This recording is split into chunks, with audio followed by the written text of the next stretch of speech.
CGPSC ज्ञान में आप सभी का स्वागत करता हूं। फ्रेंड्स, आज हम बात करने वाले हैं केंद्र और राज्य के मध्य संबंध के बारे में। केंद्र और राज्य, आपको पता होगा हमने संघ की संकल्पना को अपनाया है, यूनियन को अपनाया है। यहाँ पर संघ जो है, जो यूनियन है, वो तो सर्वोपरि होता है, लेकिन यहाँ पर राज्यों को भी कुछ अधिकार प्रदान किए गए हैं। और जब भी केंद्र और राज्य आमने सामने होते हैं, मतलब कि यदि कोई कानून, कोई ऐसा विषय है जिस पर कानून बनाना है और ऐसी स्थिति उत्पन्न हो जाती है कि केंद्र और राज्य दोनों उस पर कानून बनाते हैं और उसमें विसंगति हो जाती है, तो इन सभी व्यवस्थाओं से बचने के लिए, अव्यवस्थाओं से बचने के लिए एक प्रावधान किया गया है। इन संबंधों, इनके संबंध कैसे होंगे इस बारे में ये हमें 3 भागों में देखने को मिलता है, 11, 12 और 13। जो भारतीय संविधान का भाग 11, भाग 12 और भाग 13 है, उसके अंतर्गत इनका वर्णन किया गया है। इसका वर्णन किया गया है, इस संबंध का वर्णन अनुच्छेद 245 से 307 के मध्य। ठीक है, यहाँ पर जो है केंद्र राज्य संबंधों का वर्णन किया गया है, जहां पर हम 3 प्रकार के मुख्य रूप से संबंध देखते हैं। पहला विधायी संबंध, दूसरा प्रशासनिक संबंध और तीसरा वित्तीय संबंध की वित्तीय लेन देन किस प्रकार से किया जाएगा। और यदि हम इसे समग्र रूप से बात करें, यदि हम इसका आकलन करें, तो हम पाते हैं कि जब भी विसंगति होगी किसी कानून के अंतर्गत, किसी कानून के किसी विषय में, कि उस विषय पर जब दोनों कानून बना दें, राज्य भी और केंद्र भी, तो उस स्थिति में केंद्र का कानून जो होगा वो मान्य होगा। इसलिए जो केंद्र है वो हमेशा सर्वोपरि दिखता है, सर्वोच्च दिखता है। तो यह याद रखिएगा कि यहाँ पर जो हमारे भारतीय संविधान का भाग 11, 12 और 13 है, वहां पर केंद्रीय राज्य संबंधों की बात की गई। यहाँ से आपको मुख्य रूप से कुछ आर्टिकल्स पूछे जाते हैं और उनके विषय पूछे जाते हैं। यहाँ से डीप क्वेश्चन अभी तक नहीं बना है, यहाँ पे बहुत ही कम क्वेश्चन पूछे जाते हैं। ज्यादातर तो वित्त आयोग से ही पूछा जाता है कि वित्त आयोग का वर्णन किस अनुच्छेद में किया गया है, और 1-2 और आर्टिकल अभी तक पूछे गए हैं, पर अभी तक यहाँ से डीप क्वेश्चन नहीं बना है। पर फिर भी क्योंकि हमारे संविधान का भाग है, तो हम इसके कुछ महत्वपूर्ण अनुच्छेदों पर चर्चा करेंगे कि उन अनुच्छेदों में किस विषय का वर्णन किया गया है। तो चलिए देखते हैं केंद्र राज्य संबंध। सबसे पहले हम बात करेंगे विधायी संबंध के बारे में। यदि कोई भी कानून बनाया जा रहा है, मतलब विधायी मतलब विधान संबंधित, कानून से संबंधित कोई विषय है, तो उसका वर्णन जो किया गया है वो यहाँ पर किया गया। मैं वो अनुच्छेद आपको बताने जा रहा हूँ। हम स्टार्ट करेंगे अनुच्छेद 245 से। अनुच्छेद 245 में यहाँ पर केंद्र राज्य जो शक्ति है उसका विस्तार बताया गया है कि किसका विस्तार किस हद तक होगा। ठीक है, विस्तार, बस आपको एक लाइन याद रखनी है कि केंद्र राज्य शक्तियों का विस्तार बताया गया है। ठीक है, केंद्र और राज्य के मध्य जो शक्तियों का विभाजन हुआ है उसका विस्तार बताया गया है अनुच्छेद 245 के अंतर्गत। वहीं जो अनुच्छेद 246 है, अब ये तो विस्तार हो गया 245 में, बता दिए कि किसका विस्तार कहां तक होगा, कौन कहां पर बना, लेकिन अब विषय भी तो होने चाहिए जिन पर वो कानून बनाएंगे। तो 246 जो है वहां पर विषय की बात की गई कि केंद्र राज्यों के बीच विषयों का बंटवारा किया गया है, जिसे आप सूची के नाम से जानते हैं, सूची। ठीक है, जो ये 246 अनुच्छेद है, यहाँ पर सूचियों का वर्णन किया गया है कि किस सूची में कितने विषय होंगे। आपको पता होगा कि विषयों का जो बंटवारा किया गया है वो 3 सूचियों में किया गया है। ये विभाजन 3 सूचियों के अंतर्गत होता है। इसे कहा जाता है केंद्र सूची, राज्य सूची और समवर्ती सूची। ठीक है, जब प्रारंभ में ये बनी तो इसमें जो विषय थे वो अलग थे, लेकिन आपको उस समय का नहीं पूछेगा, अभी का पूछ सकता है कि वर्तमान में इसमें कितने कितने सब्जेक्ट हैं। ठीक है, तो याद रखिएगा जो केंद्र सूची है, केंद्र सूची में वर्तमान में 100 विषयों का वर्णन किया गया है जिस पर केंद्र सरकार कानून बना सकती है। जो इस सूची है इनका विभाजन इस प्रकार से किया गया है कि केंद्र सूची के विषय पर राज्य कानून नहीं बना सकता, राज्य सूची के विषय पर केंद्र कानून नहीं बना सकता। विशिष्ट स्थितियों की बात अलग है, लेकिन सामान्यतः इसे ऐसा विभाजन इसीलिए किया गया है ताकि राज्य के विषय पर राज्य कानून बना सके और केंद्र के विषय पर केंद्र। तीसरी सूची है समवर्ती सूची। इस पर दोनों ही कानून बना सकते हैं यथासंभव, जिसको आसानी हो या फिर जिसके वो क्षेत्र में आ रहा हो। ठीक है, यदि लेकिन कोई असंगति होती है, उनमें कोई टकराव होता है, तो हमेशा केंद्र का ही कानून मान्य होगा। तो ये जो अनुच्छेद 246 है, यहाँ पर इन सूचियों की चर्चा की गई है, जिसमें यह बताया गया है कि केंद्र की सूची के अंतर्गत वर्तमान में 100 विषय रखे गए हैं।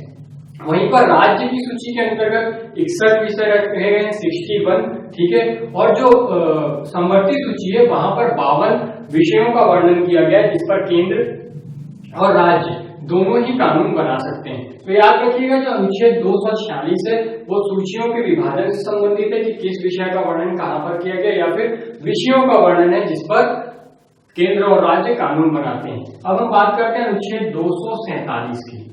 अनुच्छेद 247 में यह प्रावधान किया गया है कि संसद न्याय व्यवस्था को सुनिश्चित करने के लिए, उसको सुदृढ़ बनाने के लिए अतिरिक्त न्यायालयों का प्रावधान कर सकती है। मतलब यदि अतिरिक्त न्यायालय स्थापित करने हैं किसी क्षेत्र में तो यह शक्ति किसके पास है?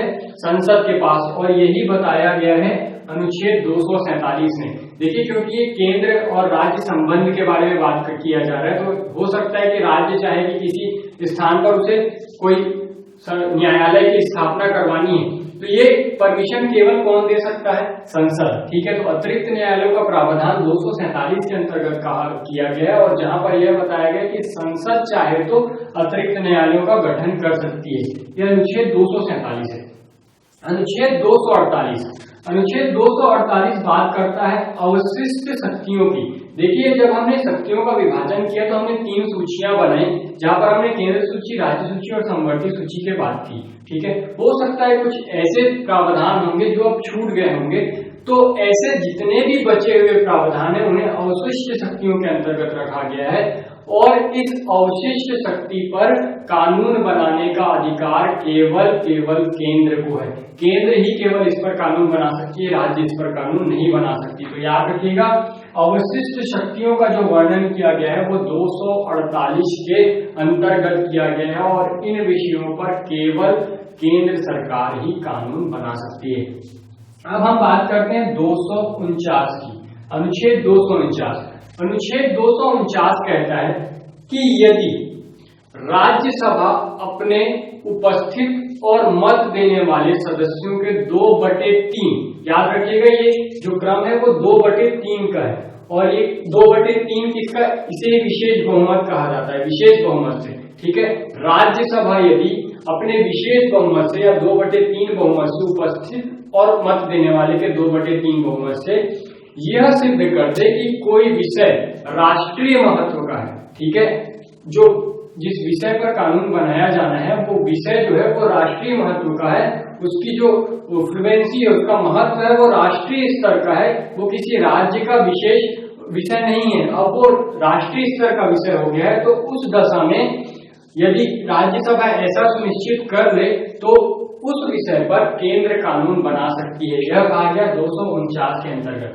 249 में यदि एक लाइन में कहना हो कि क्या कहा गया है, यदि राज्यसभा अपने विशेष बहुमत से यह सुनिश्चित कर दे कि कोई विषय राष्ट्रीय महत्व का है तो उस विषय पर केंद्र कानून बना सकती है, भले वह विषय पहले राज्य सूची का रहा हो। लेकिन वर्तमान में यदि उसका महत्व राष्ट्रीय स्तर का हो गया है तो उस पर केंद्र कानून बना सकती है। वहीं पर अनुच्छेद 250 है, यहाँ पर आपातकालीन स्थिति की बात की गई है कि आपातकालीन स्थिति में जो केंद्र है वो राज्य सूची के विषयों पर भी कानून बना सकती है। आपातकाल मैंने आपको बताया हुआ है, ठीक है, वहां से आप पढ़ सकते हैं। और यदि ऐसी स्थिति लागू है कि कहीं पर आपातकाल लागू है तो उस दशा में राज्य सूची के जो विषय हैं उस पर भी कानून बना सकती है केंद्र सरकार। यह कहा गया अनुच्छेद 250 के अंतर्गत। 250 में क्या बताया गया है कि केंद्र सरकार राज्य सूची के विषय पर कानून बना सकती है आपात स्थिति में। लेकिन जो ये कानून बनेगा, देखिए जो 249 के अंतर्गत जो कानून बनाया था मैंने, जहां पर राज्यसभा ये घोषित करती है कि कोई विषय राष्ट्रीय महत्व का हो गया और उस पर केंद्र कानून बनाती है, तो उस कानून की अवधि 1 वर्ष की होती है अनुच्छेद 249 के अंतर्गत। ठीक है, वहीं 250 में जब आपातकाल की स्थिति में कोई कानून बनता है तो उसकी अवधि अधिकतम 6 माह हो सकती है। तो दोनों की अवधि भी आप याद रखिएगा कि 249 के अंतर्गत जो कानून बनाए जा रहे हैं केंद्र के द्वारा राज्य सूची के विषय पर, उनकी अवधि 1 वर्ष होती है, और आपातकाल की स्थिति में जो कानून बनाए जा रहे हैं उनकी अवधि 6 मास की होती है, 6 माह की होती है। ये था अनुच्छेद 250। अब हम बात करते हैं अनुच्छेद 251 के बारे में। अनुच्छेद 251 में क्या कहा गया है? तो अनुच्छेद 251 में कहा गया है कि अनुच्छेद 249 और 250 ये कहा गया 251 में ना, मैं बात कर रहा हूं 251 की, जिसमें ये प्रावधान किया गया है कि अनुच्छेद 249 और 250 के अंतर्गत बनाए गए किसी कानून से यदि कोई विधि बनाई गई अनुच्छेद 249 और 250 के अंतर्गत केंद्र के द्वारा, लेकिन ऑलरेडी राज्य ने उस पर कोई कानून बना के रखा हुआ है, ठीक है, पहले से उस पर उस राज्य में कानून लागू है, लेकिन यदि 249 और 50 के अंतर्गत वहां पर केंद्र ने भी कानून बना दिए, तो उस दशा में होगा क्या, दोनों के बीच टकराव होगा, और जब टकराव होगा तो केंद्र का कानून ही मान्य होगा। यह कहा गया अनुच्छेद 251 में कि अनुच्छेद 249 और 250 के अंतर्गत बनाए गए केंद्र के जो कानून है, यदि उसमें कोई टकराव उत्पन्न हो जाता है, कोई राज्य के विषय से विसंगति उत्पन्न हो जाती है, तो उस दशा में केंद्र का कानून ही मान्य होगा। यह कहा गया 251 में, 251 के अंतर्गत यह व्यवस्था की गई है। अब देखते हैं 252 अनुच्छेद में क्या कहा गया है। तो अनुच्छेद 252 में बात की गई है कि यदि दो जो राज्य हैं, दो अलग अलग राज्य हैं, यदि वो चाहते हैं, उनमें कुछ विसंगति हो जाती है और वो चाहते हैं कि केंद्र उस विषय पर कानून बनाए, भले वो राज्य सूची का विषय था, आपसी संबंध का विषय था, राज्य सूची का विषय था, लेकिन दो राज्यों के बीच मतभेद हो गया, अब उस पर कानून राज्य नहीं बना पा रही और वो चाहती है कि इस पर केंद्र हमको कानून बना कर दे। तो उस दशा में दो या दो से अधिक राज्यों के ऐसा चाहने पर, ऐसी इच्छा जाहिर करने पर कि केंद्र इस विषय पर कानून बनाए, तो केंद्र सरकार उस पर कानून बना सकती है। यह कहा गया है 252 के अंतर्गत कि दो या दो से अधिक राज्यों द्वारा यह सुनिश्चित करने पर कि वह चाहते हैं कि केंद्र उनके राज्य के किसी सूची के विषय पर कानून बनाए, तो वह केंद्र के द्वारा कानून बनाया जा सकता है। अब बात करते हैं अनुच्छेद 253 की। अनुच्छेद 253 में कहा गया है कि अंतरराष्ट्रीय महत्व के किसी विषय को लागू करने के लिए, यदि कोई संधि हो रहा है, कोई करार हो रहा है, ठीक है, अंतरराष्ट्रीय जो महत्व का मुद्दा है उसे लागू करने के लिए यदि आवश्यक होता है, तो केंद्र जो है वो राज्य सूची के विषय पर भी कानून बना सकती है। देखिए, राज्य में कई ऐसे कानून लागू होते हैं, हो सकता है जो हमारे अंतरराष्ट्रीय संबंध है, यदि हमें उसे प्रगाढ़ करना है, उसे अच्छा करना है, तो उस राज्य के सूची के जो विषय है उसको उस कानून में कुछ परिवर्तन करना पड़े, तो उस दशा में परिवर्तन करने के लिए यह शक्ति प्रदान की गई है संसद को 253 के अंतर्गत केंद्र को, कि यदि वो अंतरराष्ट्रीय संबंध लागू करना चाहता है और उस दशा में राज्य में कोई विसंगति उत्पन्न होती है, तो वह राज्य सूची के विषय पर भी कानून बना सकती है। यह कहा गया है 253 में, तो याद रखिएगा ये अनुच्छेद। और एक अंतिम अनुच्छेद जिसके बारे में हम बात कर लेते हैं, जहां पर हम विधायी शक्तियों का प्रबंध देखते हैं, 254 में कहा गया है कि यदि समवर्ती सूची के विषय पर केंद्र और राज्य दोनों कानून बनाते हैं, समवर्ती सूची मैंने बताया कि कोई भी कानून बना सकता है, राज्य चाहे तो राज्य बना सकती है या फिर केंद्र बना सकती है, लेकिन यदि दोनों ने उस विषय पर, सेम विषय पर कानून बना दिया, तो हमेशा केंद्र का कानून ही मान्य होगा और वो उस स्थिति तक शून्य हो जाएगा राज्य के द्वारा बनाया हुआ कानून, जहां तक वो केंद्र के कानून की अवहेलना करता है या उल्लंघन करता है। तो याद रखिएगा, समवर्ती सूची को लागू करने के लिए या फिर उस पर कानून बनाने के लिए जो केंद्र है उसको सर्वोपरिता दी गई है, उसे ज्यादा मान्यता दी गई है, और ये कहा गया है कि राज्य और केंद्र जब दोनों ही किसी समवर्ती सूची के विषय पर कानून बनाते हैं और उसमें कोई असंगति उत्पन्न हो जाती है, तो उस दशा में भी केंद्र का ही कानून मान्य होगा। तो इस प्रकार से हमने चर्चा कर ली विधायी संबंध के बारे में कि विधायी संबंध किस प्रकार से होंगे, और हम इस विधायी संबंध के अंतर्गत देखते हैं कि हर बार हर अनुच्छेद के अंतर्गत हमने केंद्र को ज्यादा प्राथमिकता प्रदान की है। तो इस प्रकार से ये था विधायी संबंध। अब हम चर्चा करेंगे प्रशासनिक संबंध के बारे में। फ्रेंड्स, चलिए बात करते हैं प्रशासनिक संबंध के बारे में। तो देखते हैं इसका पहला अनुच्छेद, इससे संबंधित पहला अनुच्छेद जो आपको याद रखना है वो है 256।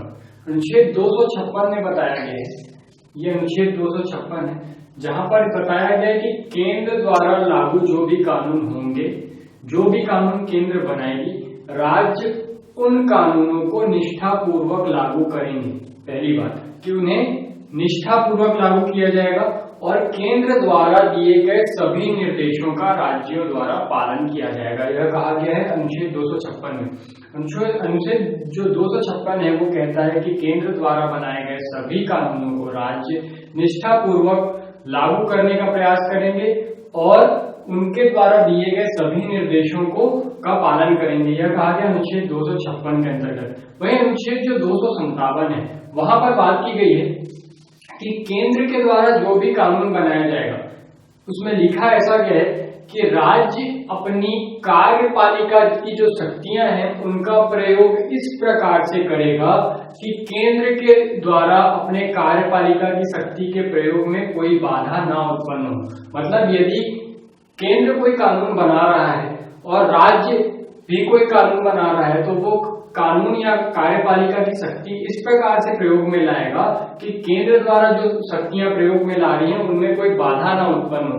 तो इस प्रकार से 257 में कहा गया है कि केंद्र की कार्यपालिका शक्ति में कोई बाधा नहीं उत्पन्न होना चाहिए। इस प्रकार से राज्य की कार्यपालिका अपनी शक्ति का प्रयोग करेगी, यह कहा गया अनुच्छेद 257 में। इसके अलावा यह भी कहा गया है कि राज्य को जो केंद्र है, केंद्र राज्य को संचार संबंधी साधनों का प्रयोग में उसके नियंत्रण के संबंध में, उसके संचालन के संबंध में निर्देश दे सकती है।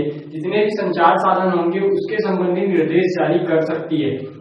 इसके अलावा रेल सेवाओं से संबंधित भी आवश्यक निर्देश केंद्र द्वारा राज्यों को दिया जा सकता है, यह कहा गया है अनुच्छेद 257 में। अनुच्छेद 257 में यह कहा गया है। इसके बाद देखते हैं अनुच्छेद 258। अनुच्छेद 258 जो है वहां पर कहा गया है कि जो केंद्र है यदि उसे आवश्यक लगे, कोई ऐसा विषय जान पड़ता है कि जो काम उससे तत्काल नहीं हो सकता लेकिन वो काम कराना जरूरी है, तो उस दशा में, उस आवश्यक की स्थिति में जो केंद्र है राज्यों को अपना कार्य सौंप सकती है। राज्यों को कार्य सौंपने की शक्ति, केंद्र अपना काम राज्यों को सौंप सकती है अनुच्छेद 258 के अंतर्गत। अनुच्छेद 258 में बताया गया कि केंद्र अपने कार्य आवश्यक स्थिति में राज्यों को सौंप सकती है, और जब ये वो कार्य राज्यों से करवाएगी तो उस दशा में उस कार्य को करने में जितना भी खर्च आएगा वह केंद्र के द्वारा वहन किया जाएगा, यह कहा गया अनुच्छेद 258 में। इसी का विपरीत है अनुच्छेद 259, जहां पर कहा गया कि राज्य अपना कोई कार्य केंद्र को सौंप सकता है और उसे जो भी कार्य के खर्च में जो भी खर्च आएगा, जो भी कार्य करने में खर्च लगेगा, वह राज्य सरकार के द्वारा वहन किया जाएगा, यह कहा गया 258 में। लेकिन दोनों ही स्थिति में व्यय संबंधी यदि कोई विवाद उत्पन्न हो जाए तो इसका निपटारा करेगा सर्वोच्च न्यायालय का मुख्य न्यायाधीश। सर्वोच्च न्यायालय का मुख्य न्यायाधीश इसकी मध्यस्थता करेगा, ठीक है, ये जो कार्य सौंपने की शक्ति है इसकी, और वो व्यय का नियंत्रण करेगा कि कितना पैसा दिया जाना चाहिए, उसमें कितना खर्च होने वाला है। तो इस प्रकार से ये था 258 और 259। अब हम बात करते हैं अनुच्छेद 260। अनुच्छेद जो 260 है वहां पर बताया गया है कि भारत सरकार अंतरराष्ट्रीय करार करके किसी दूसरे देश से अंतरराष्ट्रीय करार के तहत उसका कोई काम, उस देश से संबंधित कोई काम अपने हाथों में ले सकती है। उस काम को करने का जिम्मा वो अपने ऊपर ले सकती है, और ये वो कर सकती है अनुच्छेद 260 के अंतर्गत, ठीक है। अनुच्छेद 260 के अंतर्गत जो केंद्र सरकार है वो किसी अंतरराष्ट्रीय करार के माध्यम से किसी दूसरे देश का कार्य अपने हाथ में ले सकती है। ये था अनुच्छेद 260। वहीं पे बात करते हैं अनुच्छेद 261 की। अनुच्छेद 261, अनुच्छेद 261 में बताया गया है कि भारत सरकार राज्य सरकार द्वारा किए गए सभी सार्वजनिक कार्य, जितने भी सार्वजनिक कार्य राज्य सरकार द्वारा किए गए हैं, या फिर अभिलेख जारी किए गए हैं, या फिर कोई न्यायिक निर्णय लिया गया है, तो उसे सर्वत्र भारत में सभी जगह मान्यता दी जाएगी। कहा गया है कि भारत सरकार द्वारा राज्य सरकार द्वारा किए गए सभी सार्वजनिक कार्य, अब जारी अभिलेख या फिर जितने भी न्यायिक निर्णय दिए गए हैं उसे भारत क्षेत्र के अंतर्गत सर्वत्र मान्यता प्रदान की जाएगी, यह कहा गया अनुच्छेद 261 के अंतर्गत। वहीं जो अनुच्छेद 262 है वो अंतरराज्यीय, दो राज्यों के बीच या केंद्र और राज्यों के बीच उत्पन्न जो नदी जल विवाद है, आपने सुना होगा बहुत से नदी जल विवाद हुए हैं। वर्तमान में जो सबसे ज्यादा प्रचलित है वो है कावेरी नदी जल विवाद। तो ऐसे यदि दो राज्यों के मध्य जल को लेकर, किसी नदी के जल को लेकर कोई विवाद उत्पन्न हो जाता है, तो उस दशा में अंतरराज्यीय जो जल विवाद है उसके निपटारे के संबंध में चर्चा की गई है अनुच्छेद 262 के अंतर्गत। यदि आपसे ये क्वेश्चन बहुत बार पूछा गया है कि अंतरराज्यीय नदी जल विवाद कौन से अनुच्छेद से संबंधित है, तो याद रखिएगा 262 अनुच्छेद जो है वो अंतरराज्यीय नदी जल विवाद से संबंधित है। इसके बाद अंतिम देख लेते हैं प्रशासनिक संबंध के अंतर्गत अनुच्छेद 263। अनुच्छेद 263 बात करता है अंतरराज्यीय परिषद के बारे में। अंतरराज्यीय परिषद क्या होगी, इसका गठन अभी तक नहीं किया गया है, लेकिन यह प्रावधान किया गया है कि यदि दो राज्यों के मध्य, दो या दो से अधिक राज्यों के मध्य या केंद्र और राज्य के मध्य जो कोई विवाद उत्पन्न हो जाता है और किसी संसाधन का समान वितरण करना है, तो उस दशा में सभी को समानता प्रदान करने के लिए एक अंतरराज्यीय परिषद का गठन किया जाएगा, जो इस विषय, जो भी विषय उत्पन्न हुआ है, जो भी विवाद उत्पन्न हुआ है, उस पर विचार करेगी, उसके सभी पहलुओं की जांच करेगी और अपना परामर्श देगी, यह अंतरराज्यीय परिषद। तो अंतरराज्यीय परिषद का गठन किया जाता है अनुच्छेद 263 के अंतर्गत। तो हमने ये भी देख लिया कि ये थे प्रशासनिक संबंध जो कि इन अनुच्छेदों के अंतर्गत बताए गए हैं। अब हम बात करेंगे वित्तीय संबंध के बारे में। केंद्र और राज्य के बीच वित्तीय संबंध किस प्रकार है, जिसके बहुत ही कम अनुच्छेद आपको याद रखने। चलिए देखते हैं वित्तीय संबंध कौन कौन से। अब बात करते हैं वित्तीय संबंध के बारे में कि भारत सरकार के वित्तीय संबंध किस प्रकार से स्थापित होंगे। इसमें बहुत सारे अनुच्छेद हैं, लेकिन आपको सारे अनुच्छेदों पर ध्यान नहीं देना है, क्योंकि बहुत ही कम क्वेश्चन पूछे जाते हैं। कुछ स्पेसिफिक कुछ अनुच्छेद हैं जहां से ज्यादा क्वेश्चन पूछे गए हैं, उसे मैंने लिख दिया है यहाँ पर, आप उससे भी पढ़ सकते हो और मैं आपको बोल के उसको थोड़ा एक्सप्लेन भी कर दे रहा हूँ कि उसमें किस बारे में और क्या बताया गया है। तो चलिए देखते हैं। यहाँ पर अनुच्छेद 265 से शुरू करेंगे। अनुच्छेद 265 में बताया है कि भारत सरकार किसी भी विधिक प्राधिकार के बिना, मतलब जब तक उसके संबंध में कोई कानून ना बन जाए तब तक कोई भी कर अध्यारोपित नहीं कर सकती है, यह कहा गया है। चाहे वो राज्य हो चाहे केंद्र हो, जब तक कोई कानून ना बन जाए, जैसे अभी जीएसटी कानून लाया गया है और उसके अंतर्गत आपको जो कर व्यवस्था दी गई है उसके अनुसार आप पे कर लगाया जा रहा है। तो इसी प्रकार जब तक कोई विधि ना बन जाए, विधानसभा या संसद में जो भी विधि बनाई जाती है करों से संबंधित, राज्य स्तर की अलग होती है, केंद्र की अलग होती है, उसी को भी एक सम करने के लिए जीएसटी भी लाया गया।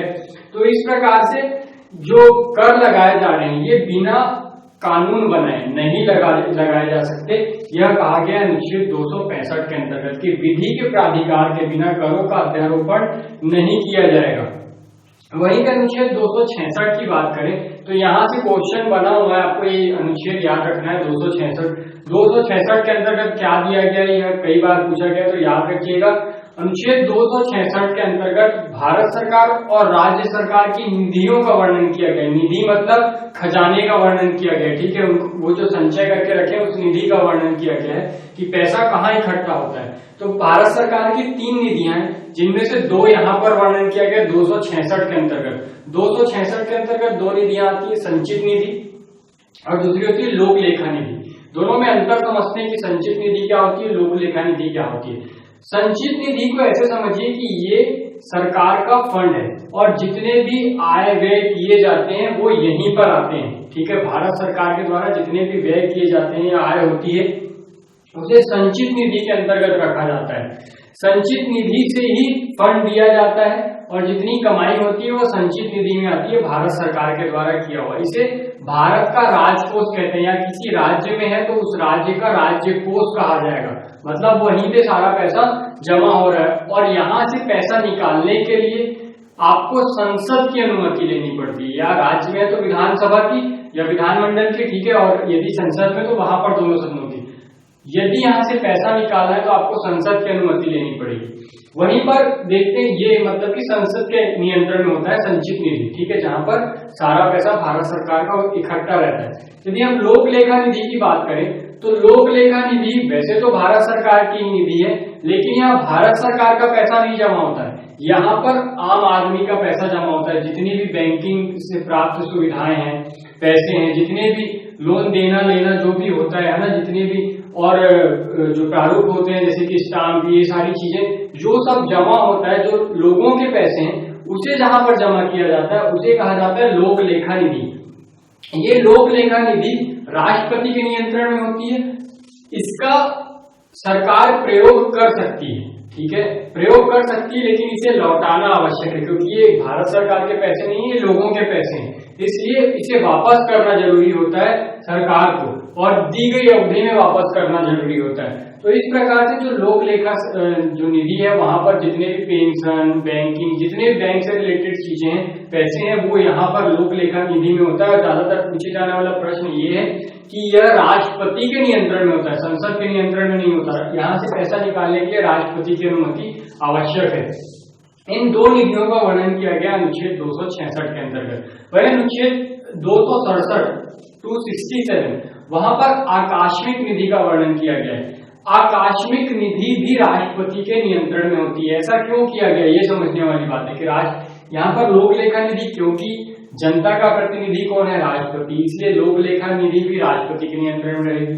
आकस्मिक निधि के साथ बात यह है कि आकस्मिक नाम से स्पष्ट हो रहा है, आकस्मिक परिस्थिति में जब संसद कार्य नहीं कर रही है, जब आप संसद की अनुमति नहीं ले सकते हैं, उस दशा में यदि आपको पैसे की जरूरत पड़ गई, भारत सरकार को पैसे की जरूरत पड़ गई, तो वो फंड कहाँ से लाएगा, क्योंकि हम संचित निधि से तो निकाल नहीं सकते, उसके लिए हमें संसद की अनुमति लेनी पड़ेगी। तो इसलिए एक ऐसी निधि बनाई गई है जहां पर आवश्यकता पड़ने पर, कोई जरूरी काम आ जाने पर भारत सरकार वहां से पैसा निकाल सके। और ये जो आकस्मिक निधि है ये राष्ट्रपति के नियंत्रण में होती है। और जब भी कोई ऐसी आकस्मिक स्थिति आ जाती है, जब संसद कार्य नहीं कर रही और पैसे की आवश्यकता होती है, तो इस आकस्मिक निधि के द्वारा ही वहां से फंड निकाला जाता है। इसका वर्णन अनुच्छेद 267 में किया गया है। अब अगला अनुच्छेद देखते हैं 275। ठीक है, इसके बाद के अनुच्छेद आपको नहीं याद रखने, और यदि आप याद रखना चाहते हैं तो रख सकते हैं, यदि नहीं रखेंगे तो भी कोई दिक्कत नहीं। अनुच्छेद 275, अनुच्छेद 275 में केंद्र के द्वारा राज्यों को दिया जाने वाला अनुदान का वर्णन है। हो सकता है जैसे आपको पता होगा कि जो केंद्र के पास जो धन की उपलब्धता है वह ज्यादा है, ठीक है, वो राज्यों को धन दे सकती है। राज्यों के पास फंड कम होता है तो उन्हें आवश्यकताएं ज्यादा होती हैं, लेकिन कई बार कि उन्हें ज्यादा पैसे की जरूरत है लेकिन उनके पास फंड नहीं है, तो उस दशा में वो केंद्र से अनुदान प्राप्त करते हैं। और ये अनुदान उन्हें प्राप्त होता है अनुच्छेद 275 के अंतर्गत, जहां पर केंद्र राज्यों को अनुदान दे सकता है। जो भी पिछड़े राज्य हैं, जहां पर डेवलपमेंट नहीं हो पा रहा है, वहां से आय नहीं मिल पा रही है और उन्हें डेवलप करना है, तो उस दशा में जो केंद्र है वो राज्यों को अनुदान प्रदान करता है अनुच्छेद 275 के अंतर्गत। तो यह था अनुच्छेद 275। अनुच्छेद 279, ठीक है, 89 बोला जाता है, 279, इसके अंतर्गत शुद्ध आय की गणना बताई गई है।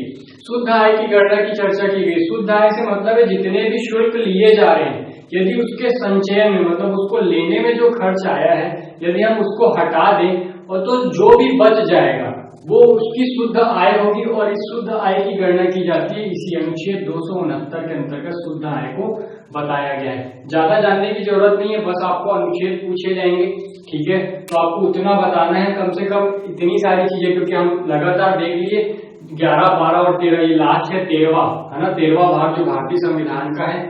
इस 13वें भाग तक आपको आने के लिए बहुत सारे अनुच्छेद मिल जाएंगे केंद्र राज्य संबंध के अंतर्गत, तो आप इतने ही अनुच्छेद याद रखें वही बहुत होगा, ठीक है। तो 279 के अंतर्गत आपको शुद्ध आय की गणना बताई गई है। अनुच्छेद 280 मोस्ट इंपॉर्टेंट है यदि आप वित्तीय संबंध पढ़ रहे हैं, क्योंकि यहीं पर वित्त आयोग बताया गया है।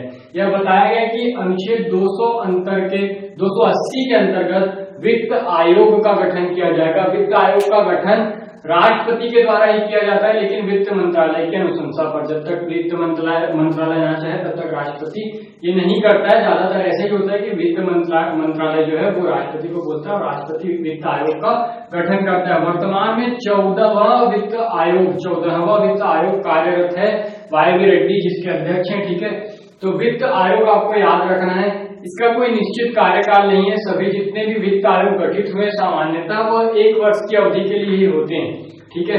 वो कई, लेकिन कुछ ऐसे हैं जो 30 माह तक भी काम किए और कुछ ऐसे हैं जो 12 माह तक काम किए। तो इनकी अवधि डिपेंड करती है कि वो मंत्रालय कितने दिन तक उसको रखना चाहता है, और ये खासकर बजट से संबंधित होता है, ठीक है, और करों के लेन देन से। मतलब जैसे राज्य और केंद्र के बीच जो कर लगाए गए हैं, कई ऐसे कर हैं जो केंद्र लगाता है, राज्य वसूलता है और उसका उपभोग करता है, कई ऐसे हैं जिनका बंटवारा होता है। तो ये सारी व्यवस्थाएं कौन देखता है? वित्त आयोग देखता है कि करों का बंटवारा किस हिसाब से होगा, कहां पर ज्यादा आवश्यकता है, कितना केंद्र को मिलेगा, कितना राज्य को मिलेगा। और ये दिया गया है 280, इसी के अंतर्गत 281 जो है वहां पर वित्त आयोग की रिपोर्ट प्रस्तुत की जाती है। वित्त आयोग अपनी जो रिपोर्ट प्रस्तुत करता है वो अनुच्छेद 281 के अंतर्गत करता है, यहाँ पर मैंने उसे नहीं बताया है, ठीक है। इसके बाद देखते हैं अनुच्छेद 292। अनुच्छेद 292 जो है वो संचित निधि की गारंटी है, मतलब यदि भारत सरकार चाहे तो वो अपनी संचित निधि की गारंटी देगा कि हाँ यार हमारे पास इतना पैसा है, ये बताकर, या फिर इतना खजाना है हमारे पास, ये बताकर विदेशों से ऋण ले सकता है, ठीक है। विदेशों से ऋण ले सकता है कि हमारे जो संचित निधि में इतना पैसा आता है और जब भी हम आएगा हम ये पैसा वापस लौटा देंगे आपको, यह कहकर अनुच्छेद 292 के अंतर्गत विदेशों से ऋण प्राप्त कर सकता है।